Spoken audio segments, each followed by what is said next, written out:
Dalam sebuah perjalanan, kembali ke tempat yang sama dalam waktu yang berbeda adalah cara nostalgia ingatan yang telah kita alami. Entah itu ingatan dengan kesan yang baik, atau itu ingatan yang buruk.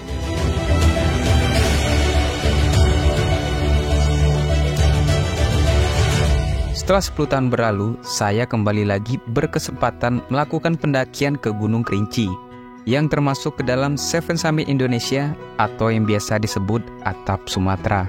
Pendakian kali ini sangat berbeda, di mana dari ke-6 tim pendakian, 3 diantaranya berada pada generasi yang berbeda, dan baru pertama mendaki langsung ke Gunung Kerinci. Tentunya ini akan menjadi pengalaman baru bagi saya.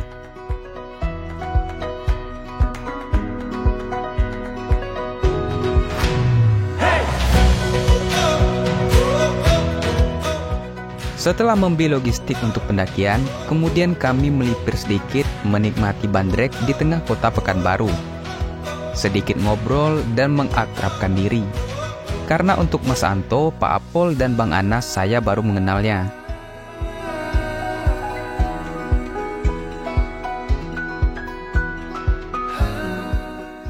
Paginya setelah packing dan memuat semua barang ke dalam mobil, kami pun memulai perjalanan. Untuk rute kali ini kami melakukan perjalanan darat yang lumayan lama. Ya saya lihat di map, waktu tempuh rute Pekanbaru Sumbar Kerinci sekitar 12 jam perjalanan.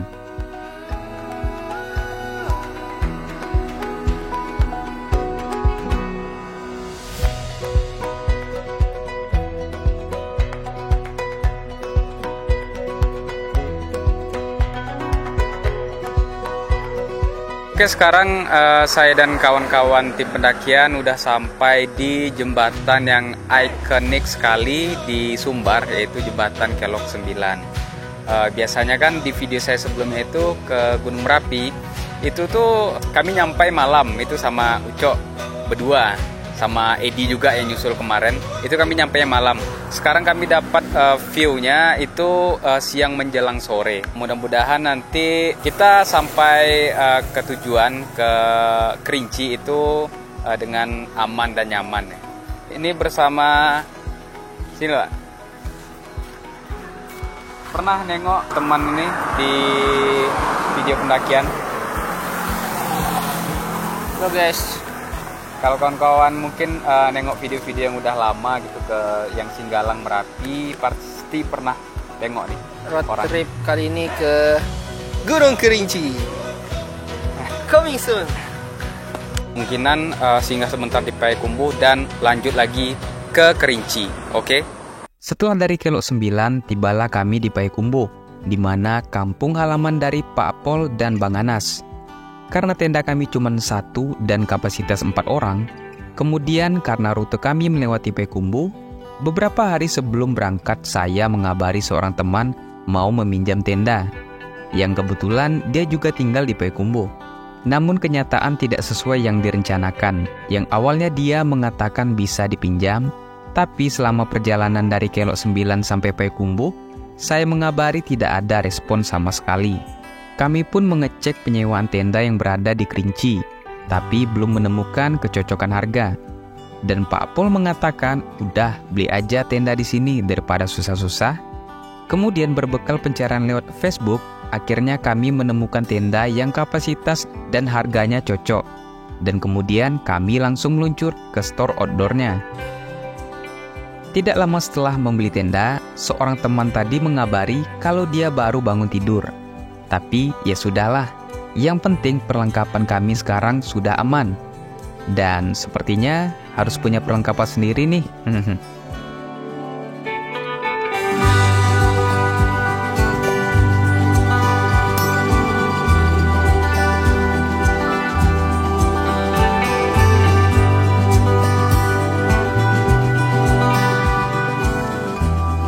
Oke, sekarang kami masih di Payakumbuh. Tadi setelah membeli sedikit perlengkapan camping dari toko outdoor yang di Payakumbuh, sekarang berikutnya kami lagi bersantai dulu di rumah salah satu tim pendakian. Mungkin setelah bersantai nanti ini lagi ngopi, ngeteh sebentar. Terus kami bakalan lanjut lagi tembak ke Kerinci. Setelah dari Payakumbuh, kami kemudian melanjutkan lagi perjalanan dan Bang Anas mengatakan kalau dia banyak tahu jalan-jalan pintas di daerah Sumbar. Karena dulunya dia pernah bekerja mengantarkan Iti hampir ke daerah-daerah pedalaman di Sumbar. Setelah beberapa jam perjalanan, tibalah kami di Danau Singkarak. Kemudian lanjut lagi dan tibalah kami di sebuah perhentian. Karena kami sudah berada di daerah yang dingin, untuk sedikit menghangatkan badan, kami memesan minuman hangat dan bongkar muatan.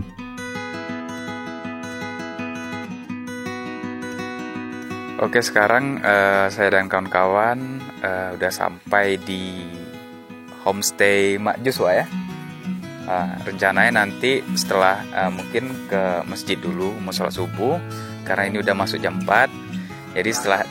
Jadi setelah itu kita bakalan istirahat nanti di base camp Mak Jus. Oke, tadi setelah menunggu base camp Mak Jus yang buka, kami sekalian keliling-keliling ke masjid tadi ya. Dan sekarang udah pagi.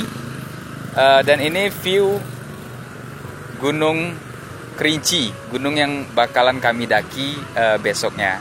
Untuk hari ini kami bakalan istirahat dulu di base camp Mak Jus. Kami bersantai dulu menghemat energi karena sudah seharian di jalan. Dan kebetulan pagi ini cukup cerah. Jadi ya ini view kebun teh dan Gunung Kerinci.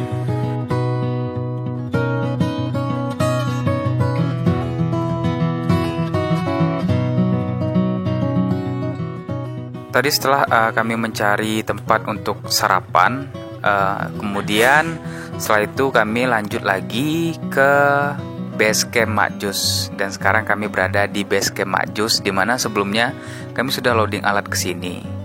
Dan biasanya para pendaki yang ke Gunung Kerinci itu nginapnya atau stay-nya untuk sementara itu biasanya di base camp Mak Jus. Jadi nanti setelah beres-beres atau merapikan packingan lagi, setelah itu kami bakalan mengurus salah satu persyaratan mendaki Gunung Kerinci, yaitu surat keterangan sehat dari dokter ya. Dan itu ada termasuk salah satu persyaratan daftar pendakian Gunung Kerinci. Dan nanti malam kami tentunya karena barang-barang kami sudah di sini, jadi kami menginap dulu semalam di sini dan besok paginya melanjutkan perjalanan pendakian ke Gunung Kerinci. Untuk melengkapi persyaratan pendakian, siangnya kami melakukan cek kesehatan yang jaraknya tidak jauh dari base camp Mak Jus. Oke, tadi setelah kita ke klinik dan cek kesehatan, kemudian dua orang rekan pendakian kita ternyata tensinya di atas normal ya. Jadi iya, di atas normal. Jadi nanti kemungkinan sore cek lagi di klinik karena ini teman-teman yang lain tensinya normal, termasuk saya juga normal gitu. Jadi cara ngantisipasinya ini Pak, pakai timun ya? Ayam lompol ya. Timun aja, tak boleh makan daging. Iya. Tak boleh jajan sama saya. Tak boleh. Jadi dicoba dinetralkan dulu biar turun ya. Biar normal, biar waras. Karena sebelumnya tuh tadi yang kawan-kawan yang lain pada tidur. Jadi dua orang teman kita kecapean terus tambah minum kopi lagi dan belum tidur. Jadi nanti kita cek lagi sore, mudahan turun gitu. Setelah makan, beberapa teman-teman ada yang beristirahat. Kemudian saya dan Ucok lanjut mencari tambahan logistik seperti sayur-sayuran di pasar yang jaraknya tidak jauh dari base camp.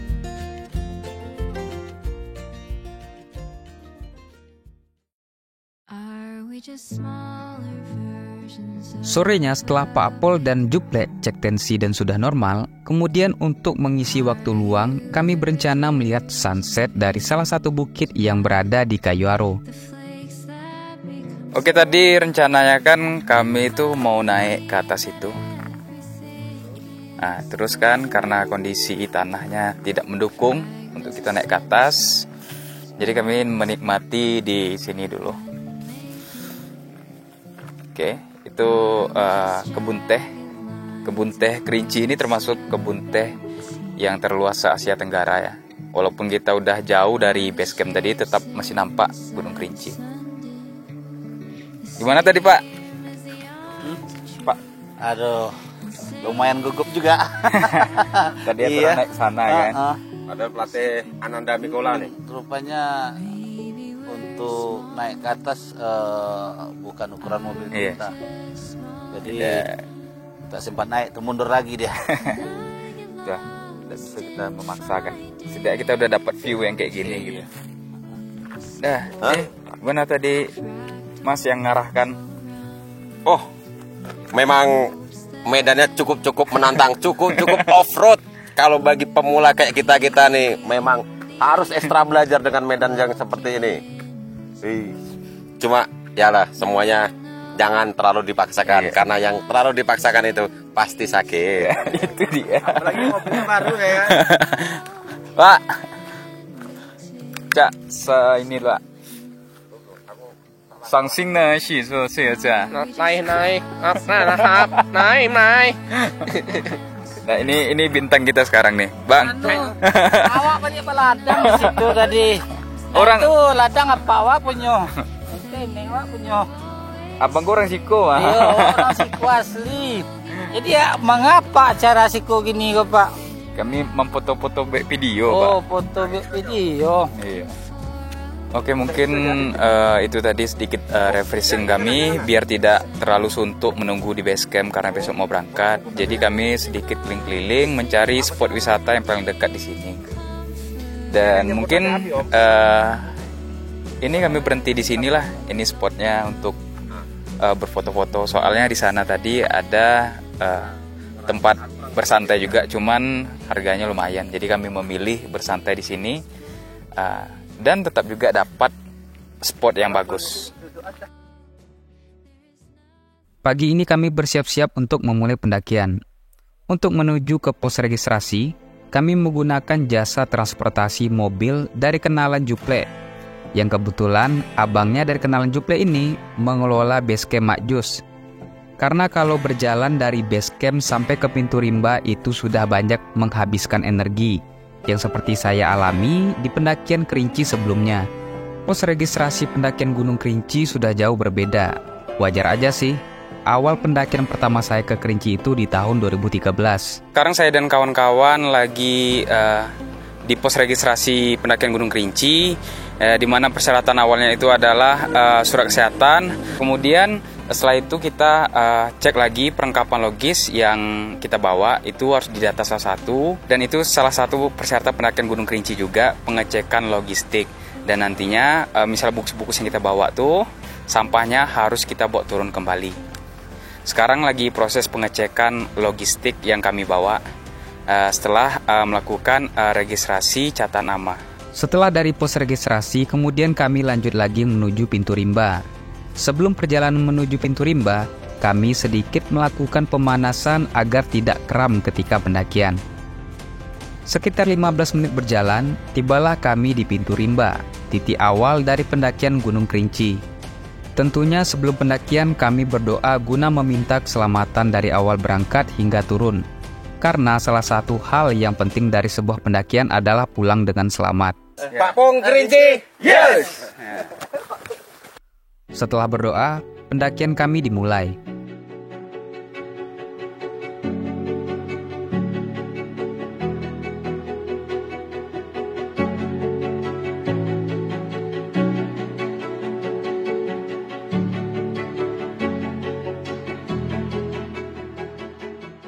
Gunung Kerinci memiliki 3 pos dan 3 shelter, di mana pos 1, 2, 3 tidak dianjurkan untuk camp, karena masih dalam kawasan yang memiliki vegetasi hutan yang lebat dan kadang menjadi perlintasan harimau.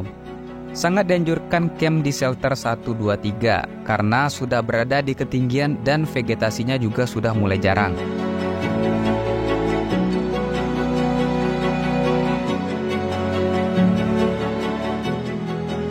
Oke, tadi tidak lama berjalan dari pintu rimba. Kemudian kami sudah sampai di pos 1 Bangku Panjang.